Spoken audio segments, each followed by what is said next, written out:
If you're planning to pull in version 6.3 Phase 2, whether it's for Z-Buy, Nouvellette, or you're just deciding if you can afford to risk a 50-50, here's the clean, essential breakdown of how many pulls you can realistically get and what those numbers actually mean. Across the full version 6.3 patch, players can earn roughly 106 pulls as free-to-play, around 130 with Welkin, and close to 138 with Welkin plus Battle Pass. But Phase 1 already accounted for a large portion of that income. Phase 1 gave approximately 62 pulls for F2P, 74 for Welkin players, and 77 for Welkin plus BP users, which means when we subtract that from the full patch total, Phase 2 realistically gives about 44 pulls for free-to-play players, 56 pulls with Welkin active, and around 61 pulls if you combine Welkin and Battle Pass. Now let's quickly break down where those Phase 2 pulls actually come from so you understand the structure and don't overestimate your resources. First, daily commissions are your backbone. Phase 2 lasts about 3 weeks, and at 60 Primo Gems per day, that's roughly 1,260 Primo Gems, or about 7 to 8 pulls just from logging in consistently. Next is at least one Spiral Abyss reset during Phase 2, which gives 800 Primo Gems if fully cleared, translating to 5 pulls. If Phase 2 crosses a monthly reset, you also get 5 Intertwined Fates from the Paimon shop, which is another instant 5 pulls assuming you've saved your star glitter properly. Then we factor in the remaining events that land in the second half of the patch.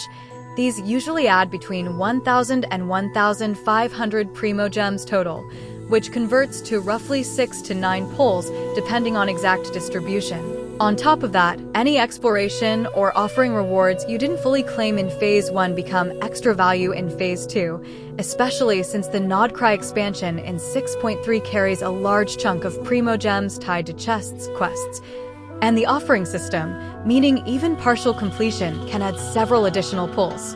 For Welkin players, the math shifts noticeably because 90 Primo Gems per day over about 21 days equals roughly 1,890 Primo Gems, which is close to 12 extra pulls. That's exactly why Welkin users jump from 44 pulls to about 56 in Phase 2 alone.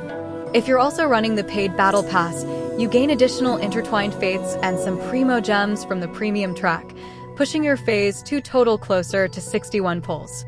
Now, the important part isn't just the number itself, it's what those numbers mean for your account. If you're fully free to play and starting Phase 2 at 0 pity with no guarantee, 44 pulls is not enough to hard pity a 5-star, and realistically you're relying on early luck or prior savings. However, if you're already sitting at 40 to 50 pity, those 44 pulls can absolutely push you into soft pity territory and give you a real shot at securing the character. For Welkin players with 56 pulls, the situation becomes much safer because you're approaching or hitting soft pity even from mid-range pity counts, and if you're already at 50 plus pity, you're almost guaranteed to see a 5-star before Phase 2 ends.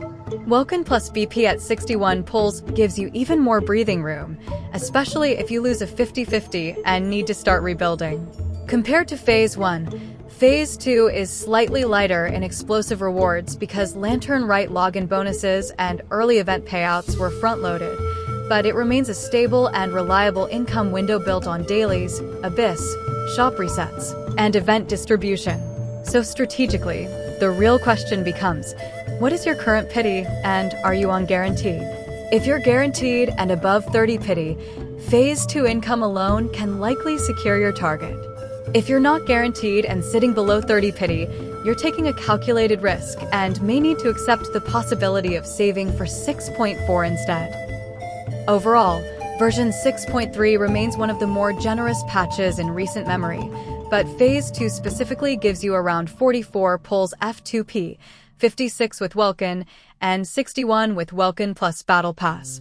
And planning around those realistic numbers instead of hype will help you avoid disappointment. Let me know in the comments what your current pity count is and whether you're risking the 50-50 or playing it safe. And if this breakdown helped you plan smarter, make sure to like the video and subscribe for more clear Genshin updates.